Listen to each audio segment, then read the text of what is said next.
ராம் ராம். வாழ்க வளமுடன். Voice of காஞ்சி நேயர் அனைவருக்கும் இனிய மாலை வணக்கம். இன்னைக்கு நமக்கு ஏப்ரல் 6ஆம் தேதி ஸ்ரீராம நவமி. அதை ஒட்டின ஒரு பதிவை பார்க்கலாம்.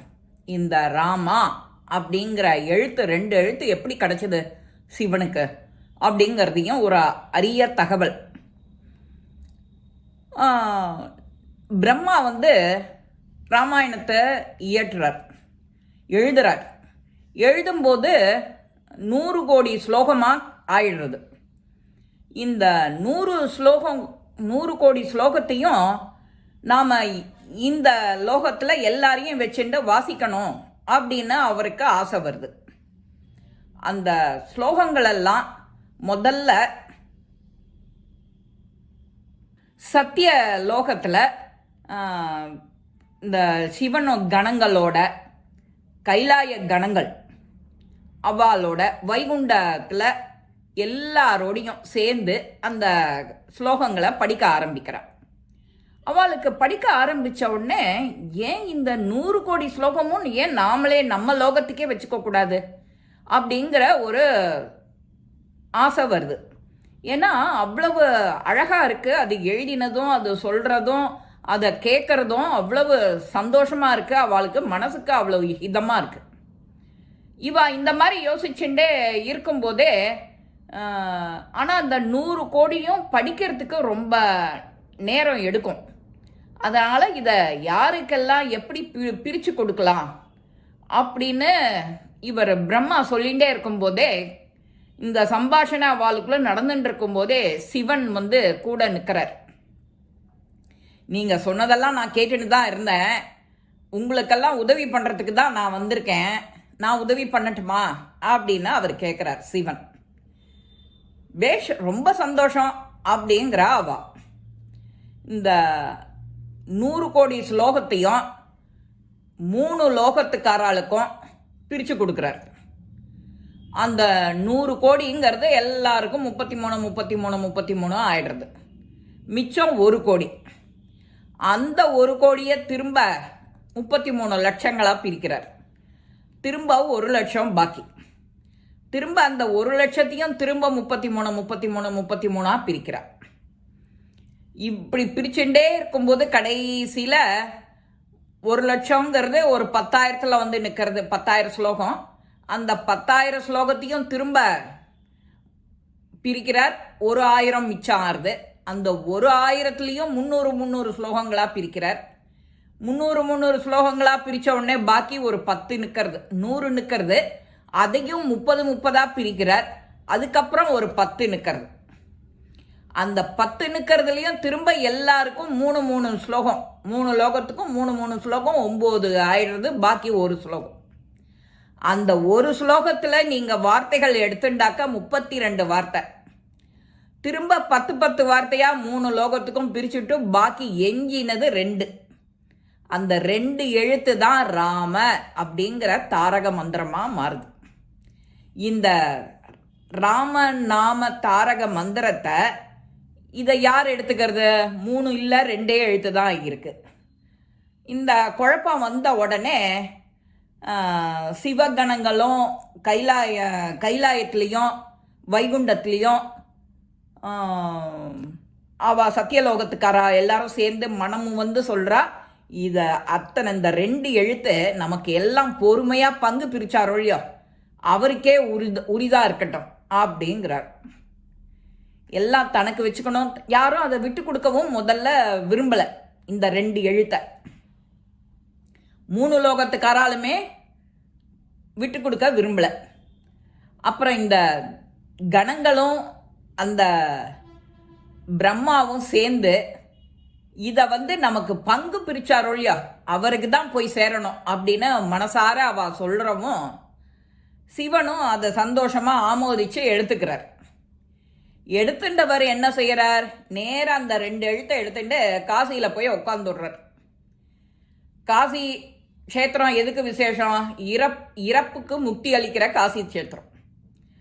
அங்கே காசி க்ஷேத்திரத்தில் முக்தி அளிக்கிற அந்த க்ஷேத்திரத்தில் யார் இறந்து போனாலும் சிவனே வாலண்டியராக போய் அந்த இறந்து போன உடலோட காதில் ராமா அப்படிங்கிற எழுத்தை சொல்லி அவளுக்கு பிறவி பெருங்கடல் மோட்சத்தை கொடுக்குறார் ஒரு முறையும்.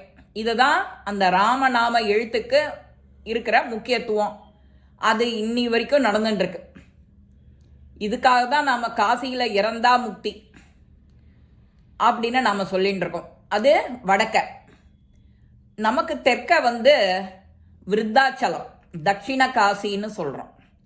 அங்கே விருத்தகிரீஸ்வரர், விருத்தாம்பிகை, அங்கே க்ஷேத்திரத்தில் யார் இறந்து போனாலும் அந்த விருத்தாம்பிகை முதல்ல ஆறுதல் சொல்லி அந்த குடும்பத்தை எல்லாம் கடதேற்றி சிவனும் மடியில் இழுத்து வச்சுண்டு ராமான்னு அந்த வார்த்தை 2 எழுத்தை சொல்லுவாளாம். அதை கேட்டு மோட்சம் அடையக்கூடிய இந்த பாக்கியம் யார் யாருக்கு கிடைக்குமோ அவளுக்கு. நாம் எல்லாரும் போகிறவா எல்லாருக்கும் இந்த பாக்கியம் கிடைக்கும்னு நினைக்க முடியாது. அதுக்காக தான் முன்னுக்கு முன்னே எல்லாத்தையும் சொல்லி வை. இப்போ இந்த கலிகாலத்தில் நாமந்தான் வசதி.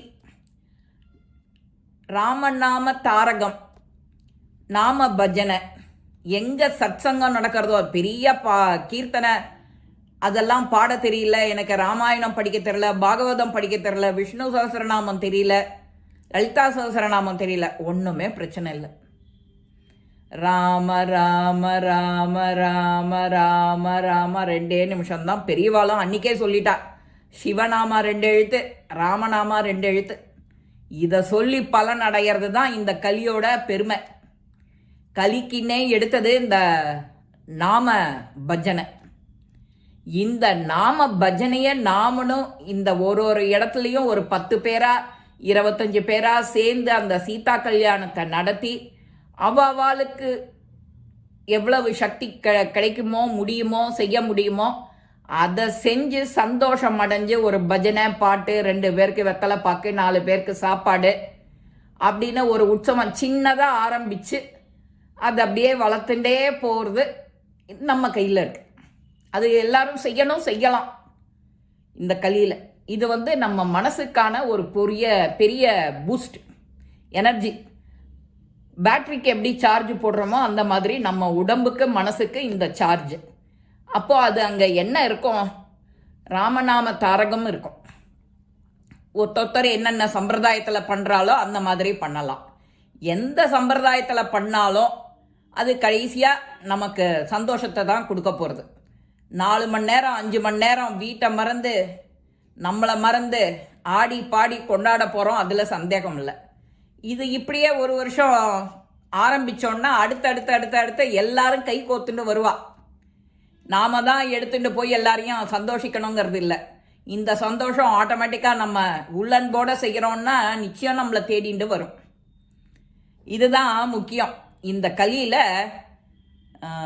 ராமநாமா எப்படி வந்தது, ராமாயணம் எப்படி வந்தது, இந்த ராமாயணத்தை எழுதினது யார், இந்த ராமாங்கிற 2 எழுத்து எப்படி வந்தது அப்படிங்கிற விஷயம் நமக்கும் தெரிஞ்சுக்க இது ஒரு ரொம்ப உந்துதலாக இருந்தது.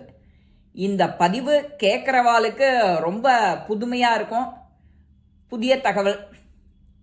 இப்படி சர்வம் கிருஷ்ணார்ப்பணம்ங்கிற மாதிரி ராமநாமத்துக்கு உள்ள சிரேஷ்டத்தை நாம் பார்த்தாச்சு. இந்த பதிவும் உங்கள் எல்லாருக்குமே பிடிச்சிருக்கோம். வர்றது சித்திரை பிறக்க போகிறது. சித்திரைக்கு பிறக்கிறதுக்கு முன்னாடி இந்த சீதா கல்யாணம், ஸ்ரீராம நவமி. இந்த ஸ்ரீராம நவமி 2025 6/4/2025 மறக்க முடியாத ஸ்ரீராம நவமியாக எல்லாருக்கும் அமையணுங்கிறது தான் எங்களுடைய ஆசை. ராமரே வாங்கிப்பார். யார் யார்கிட்டேருந்து என்னென்ன வாங்கிக்கணுமோ அவர் கேட்டு வாங்கிப்பார். அதுக்கு நமக்கு யோகியதை இருக்காங்கிறத நம்ம தெரிஞ்சுக்கணும். அந்த யோகியதையை நாம் வளர்த்துக்கணும். இந்த பதிவு உங்கள் எல்லாருக்கும் பிடிச்சிருக்கோம். லைக் பண்ணுங்க, ஷேர் பண்ணுங்க, பெல் பட்டனை கிளிக் பண்ணுங்க, சப்ஸ்கிரைப் பண்ணுங்க, கமெண்ட்ஸ் பாக்ஸில் கமெண்ட்ஸ் போடுங்க. ஸ்ரீ மகாபெரிவா திருவடிகளே சரணம். நல்லதே நடக்கும். ஆனந்தமாக இருப்போம் நண்பர்களே. வாழ்க வளமுடன்.